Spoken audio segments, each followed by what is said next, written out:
आपका शरीर ठीक नहीं रह रहा है, तो आप अब जो नहीं जानते, अभी से मेरा चैनल है उसके ऊपर ओके करो, सब्सक्राइब करो और मेरे से जुड़े रहो। बहुत सारी बातें ऐसी बताई है मैंने जो आप कल्पना नहीं कर सकते हो। हजारों बातें अंदर डाली मैंने वीडियो के माध्यम से, ताकि आप तक पहुँचे, आप उसका आनंद लो। कोई माइनस पॉइंट है तो उसको पढ़ाई के लिए, धंधे के लिए, घर की परेशानियों के लिए, मतलब बहुत सारी, जिसकी सगाई नहीं हो रहे, संबंध नहीं हो रहे, क्या कारण है क्या नहीं है, हाइट नहीं बढ़ रही उसके लिए मैंने बताया, पढ़ाई नहीं आ रही उसके लिए बताया, जॉब नहीं लग रहा है उसके लिए मैंने बताया, बहुत सारी चीज़ें बताई है। तो चैनल से जुड़े रहिए। देखिए, अगर किसी के भी घर में आपको थोड़ा अटपटा लगे, कोई अनहोनी जैसा लगे, या धंधे पे कोई असर है, रात को नींद नहीं आ रही है, कोई बॉडी पेन रह रहा है, मतलब बीमार रह रहे हो, आपका शरीर ठीक नहीं रह रहा है, तो आप एक ज्ञान जरूर करना कि आपके घर में या आसपास में कोई काले भंवरे तो नहीं आ रहे। समझ में आ रहा है कि नहीं आ रहा है? अगर ऐसी कोई स्थिति बन रही है या काले भंवरे आ रहे हैं, तो आप हमें थोड़ा कांटेक्ट करना। मैं आपको कोई न कोई ऐसी साधना बताऊंगा कि वो समस्या आपकी सॉल्व हो जाएगी। समझ में आ रहा है कि नहीं आ रहा? मतलब चाहे धंधे पे असर हो, चाहे खेती पे असर हो, चाहे कोई गाय भैंस रख रहा है, वो दूध मतलब जितना देना चाहती वो नहीं दे पा रही है और जल्दी से दूध से चली जाती है, मतलब बहुत सारी समस्याएं होती है। किसान भाइयों को बहुत सारी समस्याएं होती है। तो अगर कोई समस्या ऐसी हो तो मुझे ज़रूर मैसेज छोड़ देना। मैं आज नहीं तो 10 दिन नहीं तो 15 दिन बाद में भी आपको मैं वापस मैसेज पे कोई न कोई जवाब दे दूँ, क्योंकि कॉल तो मैं सबका अटेंड नहीं कर पाता। मेरी कुछ मजबूरियां होती है कि इतने फ़ोन में अटेंड नहीं कर सकता। कभी कभी हाथ में होता है फ़ोन तो मैं अटेंड हो जाता है, कभी नहीं होता, मेरी मजबूरी होती है। और दूसरे नंबर मैं आपको एक और प्रार्थना करना चाहता हूँ। शायद मुझे अभी भाई साहब ने बताया, यहाँ पे मैं शायद 2 या 3 साल पहले यहाँ पे नज़दीक में कहीं सत्संग में आया था। मैं वो तालाब के पास में बांध की वो है ना, हाँ पता नहीं किन के घर पे आया था मैं, है ना, आया ना, हाँ शायद वो भाई साहब ने बताया था मुझे, अभी याद दिलाए। तभी इन लोगों ने बोला था, ये गाड़ी में आ रहे थे, तब बोला गुरुजी इस रास्ते में आए हुए हैं, मतलब कहीं कहीं सत्संग में आए हुए हैं। मैंने बोला भाई पता नहीं यार, तुम जानो, मैं तो इतना याद भी नहीं रहता मुझे। हाँ, तो वो 1.5 किलोमीटर दूर ही है बोलते हैं यहाँ पे।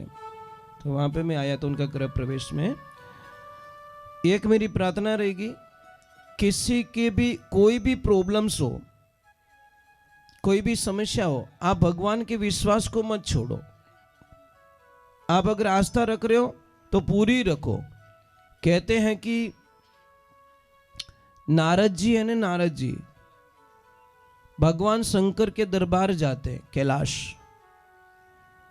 और नारद जी शंकर भगवान और मां पार्वता बड़े प्रेम से, आवाज मत कीजिए, बड़े प्रेम से बैठे, और नारद जी को यह बात अच्छी नहीं लगी कि ये दोनों जना इतना प्रेम क्यों बैठा है, इतना प्रेम क्यों रेवे। तो जाए और महादेव जी को बोलते हैं नारद जी, कि नारद जी बोले कि भगवान मैं आप दोनों के बीच में अगर झगड़ा करवा दूं तो? भगवान भोलेनाथ बोले इस जन्म में तो हो नहीं सकता, हम दोनों कभी झगड़ भी नहीं सकते। नारद जी ने बोला कोई बात नहीं, मौका आने दो, ये मेरी गारंटी, दोनों के बीच में झगड़ा करवा दूंगा। और नारद जी का काम क्या है, वो एक गाय नहीं दूते तब तक बैठते नहीं है। उनको श्राप लगा हुआ है राजा दक्ष का, एक गाय को दूध निकालते हैं तब तक ही वो बैठ सकते हैं, फिर उनको भागना पड़ता है। इसलिए वो एनी टाइम चलते रहो नारायण नारायण। और भगवान शिव को अगर खुश करना है ना, भगवान शिव की कृपा पानी है, तो राम नाम का सुमिरन करो, क्योंकि भगवान शिव खुद कह रहे हैं कि मैं राम नाम का सुमिरन करता हूं। अगर राम जी की कृपा पानी है तो भगवान भोलेनाथ का सुमिरन करो। ये एक दोनों के पूरक है। बहुत अच्छी साधना। भगवान शिव को अगर खुश करना है तो आप करो राम नाम का जप। राम नाम का जप करोगे तो भगवान शिव खुश होंगे। और शिव को खुश करना है और राम को खुश करना है तो शिव का नाम लो। तो अब देखो वक्त बीत जाता है। एक दिन जाते नारद जी, माँ पार्वती जी लकड़ी लेने के लिए गए और जाके बोले मैया कैसे हो? कि गुरुदेव मैं बहुत अच्छी हूँ। अरे अच्छे तो हो, पर महादेव जी कुछ मन की बातें बताते कि नहीं बताते? कि नहीं नहीं, सारी बातें मुझे बता देते हैं। पक्की बात है कि हाँ। तो एक बात कभी बताई आपसे कि क्या, कि उनके गले में जो माला है, मुंड माला, वो किसके मुंडे है? बताए कभी? महापारत तो बोले ये तो नहीं बताए। तो પછી क्या वो मन री बात मने कहवे? आपसे तो छुपा के रखते हैं। अरे झूठ बोलते, वो नहीं बताते किसी को। देखो लुगायार एक बार चुंबड़ को छेड़ने वालो चीज है, यार इन्हें अंधविश्वास पैदा हो जावे। ये कारण है, इनको खाली झूठ मूठ ही कुछ बोल दो, इनको सच में लगता है नहीं नहीं सच में मेरे पति गड़बड़ करते हैं। इनको लगता है, ये पूरी छानबीन नहीं करती, इनडायरेक्टली गुस्सा। महापार्वती जी ने बोला कि आने दो, आज तो डोकरा की खैर नहीं है। अब बैठ गई रूठ होके। महादेव जी बोले कुछ गड़बड़ हुई क्या? मेरे से भूल हुई क्या? बोले ही नहीं पार्वती जी। तो महाराज एकदम शंका हुई और उन्होंने इतना बोला कि कोई नारद जी यहाँ पे आए थे क्या? कि हाँ। तो क्या कि इनकी घोटालो कर दियो। पक्की बात है, नारद जी की इनकी मामलो गड़बड़ कर दियो। तो अरे बोल दो, नारद जी ने क्या बोला कि मने एक ज कियो कि आ माला कीनी पेरियोड़ी है, गला रे माने जी इतना मुंडा लटकायोड़ा है, माथा इतना लटकायोड़ा है, ये माला किसकी है ये तो बताई नहीं आपने। मेरे सामने झूठ बोलते हो कि देवी आपने पूछा नहीं, मैंने बताया नहीं, अभी आपने पूछा मैं बता लेता हूं। ये सारे मुंड माला है ना, ये आपके सिर हैं। आप जितनी बार मरे उतनी बार मैंने आपका मुंड को मेरे गले में लटका दिया। माँ पार्वती हंसने लगी, देखो मूर्ख मत बनाओ, सिर्फ मैं ही मरी था, मरिया ही को नहीं कदी नहीं, आपका विनाश हुआ ही नहीं, सिर्फ मैं ही मरी। मैं इतनी भोली नहीं हूं। अरे मेरी भोली तो नहीं है, पर मैंने अमर कथा सुन के रखी है, इसलिए मैं कभी मरता नहीं हूं। और तूने कभी अमर कथा सुनी नहीं, इसलिए तू मर जाती है। तो बोले वो कथा मुझे सुनाओ, मैं मरना नहीं चाहती। तो मैंने बहुत बार सुनाने की कोशिश की, पर आपने सुनी नहीं। हे देवियों, अमर कथा होती है भगवान की कथा, रसपान करता भागवत होती है, अमर कथा होती है, उसको सुनो, ध्यान से सुनो। तो कई बार क्या करते हैं हम, छोटी छोटी बातों पे गलती कर देते हैं, बहुत बड़ी भूल कर देते हैं। आप इतने बच्चे बैठे हैं, आप अपने बच्चों को पूजा पाठ सिखाते हो, गायत्री मंत्र सिखाते हो, उनको ऐसा नियम सिखाते हो कि बेटा सुबह क्या करना चाहिए, जय श्री कृष्ण बोलना चाहिए, राधे राधे बोल, अनो तो हाय हेलो।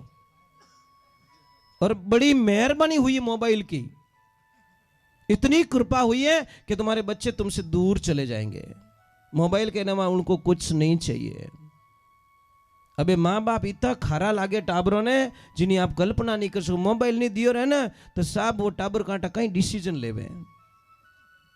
इस मोबाइल ने हमारी जिंदगी को खराब करके रख ली महाराज। और मोबाइल जब तक हमारी जिंदगी में रहेगा, हमारी जिंदगी की बर्बादी दुनिया में कोई ताकत नहीं रोक सकती। क्योंकि ये आया हमारी लाइफ में, बोलता मैं न तो सोने दूंगा, न तुझे खाने दूंगा, न तुझे सच बोलने दूंगा, मैं तेरी जिंदगी को रोड पे लाके खड़ा कर दूंगा। और कर दिया मोबाइल ने। बस एक ही बस किन्हों मैसेज नहीं आयो तो रोटियां नहीं भावे कि नहीं, तो क्या आज तो मैसेज आई को नहीं भाव, मोबाइल ने चाट ले घणो ही आई आनंद। ये तो हमारा राम ने याद कर लो यार, ये तो हमारा भगवान ने याद कर लो, वो तो मिस उन्हें कर दो। लेकिन फिर आई मिस यू तो भगवान ने कह दो ना आई मिस यू। हे परमात्मा मैं तेरे बिना नहीं रह सकता, इन डब्बा बिना तो रह जाऊं, पर मैं तेरे बिना नहीं रह सकता। तब जाके भगवान बोले अब तू मेरा हो गया और मैं तेरा हो गया, तब जाके आनंद आएगा महाराज। मोबाइल में रिचार्ज खत्म हो गया रहने, रात नींद ही नहीं, बेटा मैसेज करके रिचार्ज कर अबे रोबे मारे अर्जेंट है।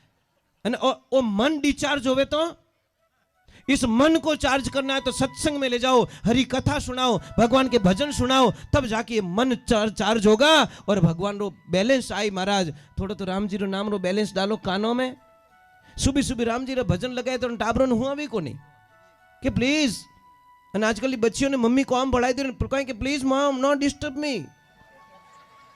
अब मम्मी क्या कोटा कहीं लफड़ो ठाई नहीं पड़े। बेटा एक ध्यान रखना, जो पापा मम्मी का कहना नहीं मानते उन बच्चों की बर्बादी दुनिया में कोई मिटा नहीं सकता, वो बच्चे बर्बाद हो जाएंगे। जो बच्चों अपने माँ बाप ने सतावे वो बच्चों किन्नू ही नहीं हो सके महाराज, एक ध्यान रखना।